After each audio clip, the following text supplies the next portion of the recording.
guys, it's me, Helena. I hope we're having a magical day.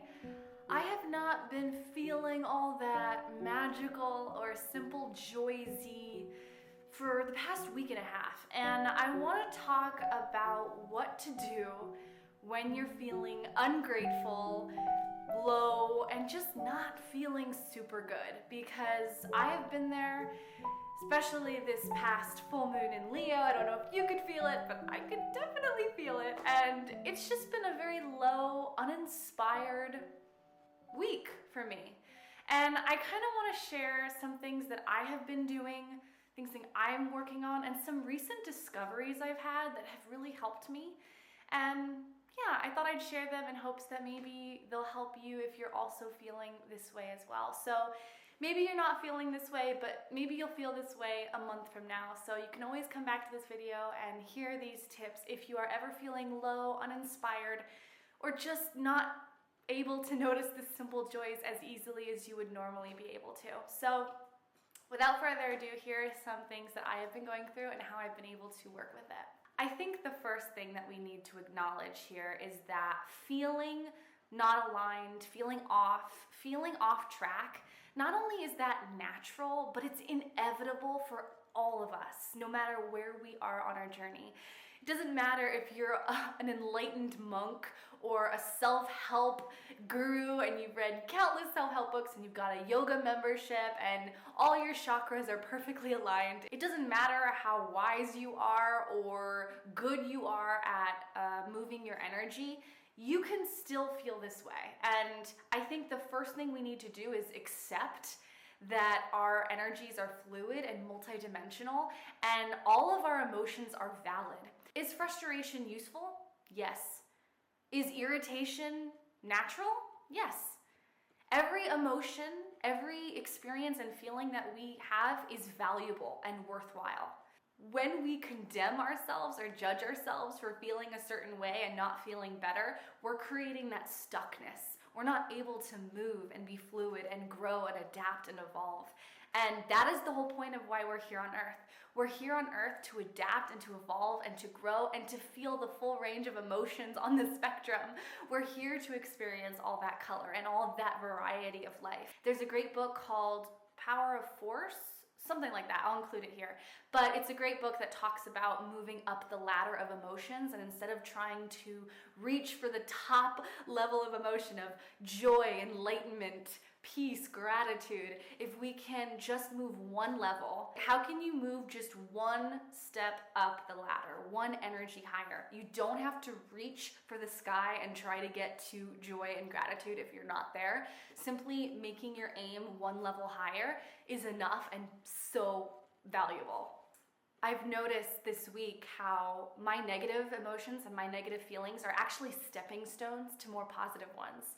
For example, I was feeling very shameful yesterday about something, and I noticed how just by tweaking my energy and taking certain actions, I was able to move that shame to pride. And I was able to do it very easily by just taking some actions in my daily life. And so let's get started on some of the actionable ways that we can feel better when we're feeling crappy. The first way that I am able to get unstuck is first label it. Whenever I am feeling a negative energy, I label it. I name it out loud. I'll say, there you are, sadness. It's been a long time. Now, being able to just label it and give it a name and speak it out loud and say, I see you. I am not unconsciously living. I am consciously living. I am able to pinpoint these feelings. The second thing that I have learned recently, knowledge is power. When you can pinpoint why you have these fears, where did these fears come from? Did they come from my childhood? Did they come from a specific memory that I had when I was younger? Did they come from a past life? Did they come from my ancestors? Knowledge is power. And when you're able to have this knowledge and this information, this database of this fear, it's almost as if you're looking at your enemy straight in the eye and saying, I know you, I see you, I hear you, but I'm not willing to let you control me anymore. And it's literally breaking a chain. And it's saying, I've had enough. And I refuse to let fear and this negative feeling control me any longer, because I'm more powerful than that, and I'm stronger than that, and I'm ready to take the step forward. So having that knowledge of where the fear came from in the first place is huge. Different ways that you can find this knowledge. One of the biggest ways that I'm able to get this information is through my Akashic records. The Akashic records are an infinite database in the non-physical realm that you can access. Anyone has access to this. It's very simple. You can look up Linda Howe or Ashley Wood online for some resources. I'll include the prayer down below in a description box, but it is basically where you say aloud a prayer and you're opening your personal records. Every thought, emotion, experience from your past lives, your present lives, and your future lives are all recorded and put into this library, and you're able to access them at any point of your soul's journey. If you're curious about the Akashic records, I really recommend checking out Linda Howe's books, which I will include down below, as well as a link to the prayer if you want to read it. The second actionable way to get this knowledge is to meditate. I find that getting still, getting in silence, being alone, being in quiet, being in nature, those are all ways that I'm able to tap into that inner stillness within me, that gut response, the intuition, the inner voice, the part of you that has all this information within you already. And when you get still and you get quiet, which meditation is a great way to do that, you're able to get this information faster. For me, guided meditations are also really great. For example, I'll give you an example of something that I went through recently with my own fears. One of my biggest fears that I realized when I went through meditation was something that I experienced when I was 6 years old. 6 years old. I remember having a memory flash back to me, something in the subconscious part of my brain that I wasn't even aware of, that happened to me on the playground in the first grade.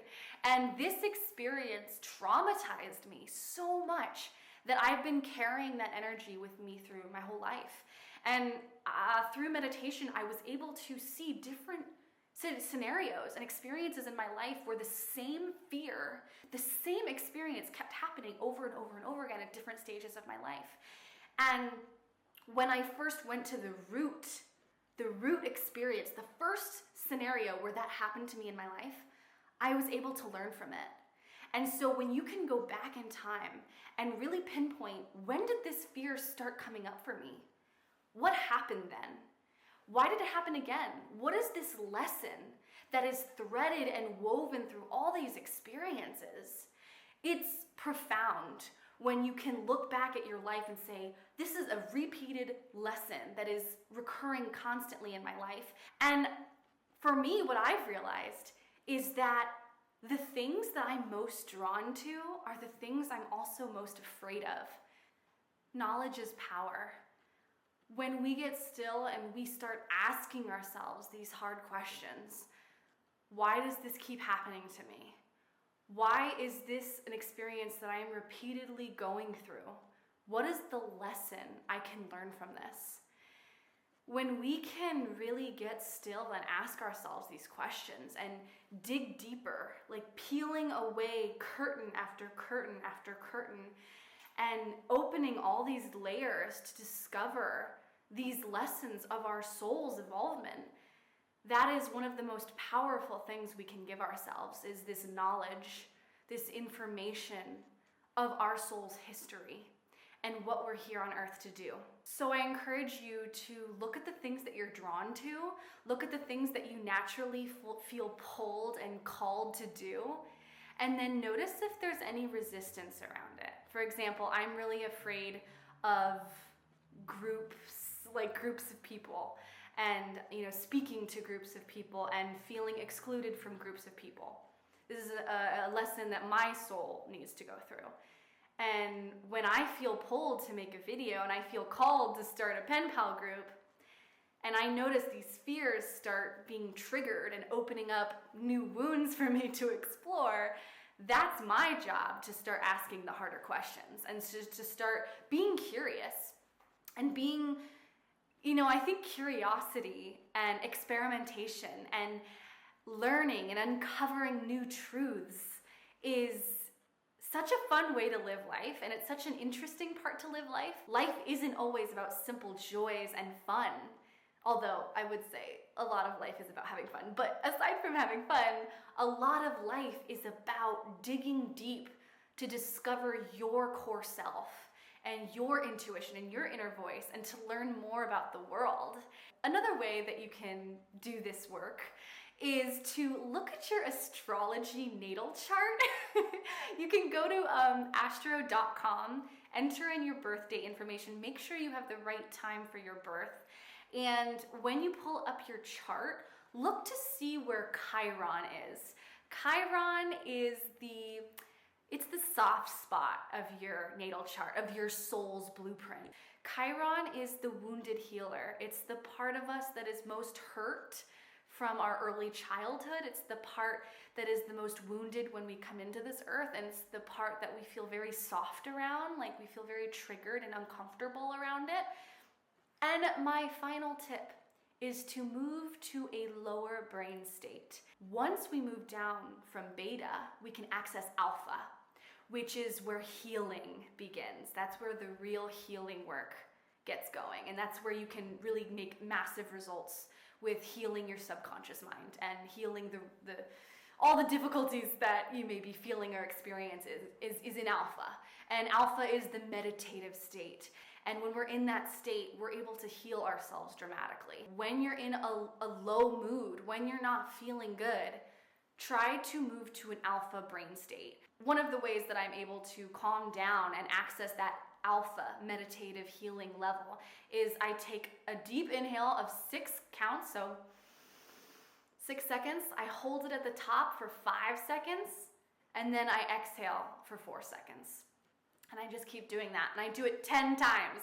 And that deep breath work is so healing, and it's able to really bring that brain state down. When you notice that things are starting to come up for you, fears, phobias, anxieties, trigger points, when they start to come up for you, observe it, witness it, but try as much as you can to not be in the emotion, which I know it's really hard to do. One of the things that I really like to do is I like to visualize the problem, and then me stepping back and looking at the problem from an outside perspective. Moving your body is such a quick, efficient way to get into a feel-good place. So whether that's putting music on and dancing around in your living room, which is what I always do every morning when I wake up to feel better, because I am not in a happy place when I wake up in the morning, ever. So music really helps me get going. And just that movement and adrenaline and those endorphins that come up and make you happy. As Elle Woods once said, endorphins make you happy. Go walk your dog, go put on some music and just do a 5-minute dance break. Put your timer on your phone and just start dancing around like a crazy person in your house. Get going, get that movement going. And the last tip is to put a timer on it. I know that whenever I babysit kids and we need to clean like the living room or something, or their bedroom, I will put a timer on and we'll make it really fun and just be like, all right, we got 60 seconds and go. And like we have 60 seconds to clean the house as fast as we can. And kids love that competition and that challenge and that timer. It makes it more fun. So if you ever are struggling with, taking action on things because you're in a low state, or you're just not feeling good or grateful, put a timer on it and see if that really boosts your mood and your energy, and that challenge kind of pushes you towards getting it done. And with that action, you're also getting movement in. And again, movement is such a great way to feel better and to feel good. As you can see, I was feeling really low when I started this video. I have not been feeling good these last week and a half. And after filming this video, I just feel so much better. Sometimes it really is as simple as taking action on something, and that action and that movement can actually make you move up one stepping stone on the ladder and feel a little bit better. So again, remember, have compassion for yourself, have empathy for yourself. When you are feeling low, that is the time to really nurture yourself and to mother yourself, and to have that compassion and empathy for your heart and where it is. Having that knowledge and that awareness and that conscious realization of where the fear is coming from is really the most powerful thing that you can do to feel better. So I really encourage you to have compassion for yourself, ask the deeper questions, get still, get quiet, dig deeper into your subconscious state, and love yourself, because we all go through this. And the minute that we start condemning ourselves for feeling certain ways, that's when we're gonna feel stuck. A big reason I make videos about slow living is because I really believe that the greatest information we can receive in this life is when we get still and we slow down and we get quiet and we access that inner wisdom that is within us. And so when you're able to slow down and get still and ask those deeper questions, you're able to seek these universal truths that are waiting to be discovered. And life is all about growth, and it's all about lessons and learning these lessons and to experience the full range of emotion so that we can learn and really master this life and to become the highest version of our soul's involvement in this lifetime.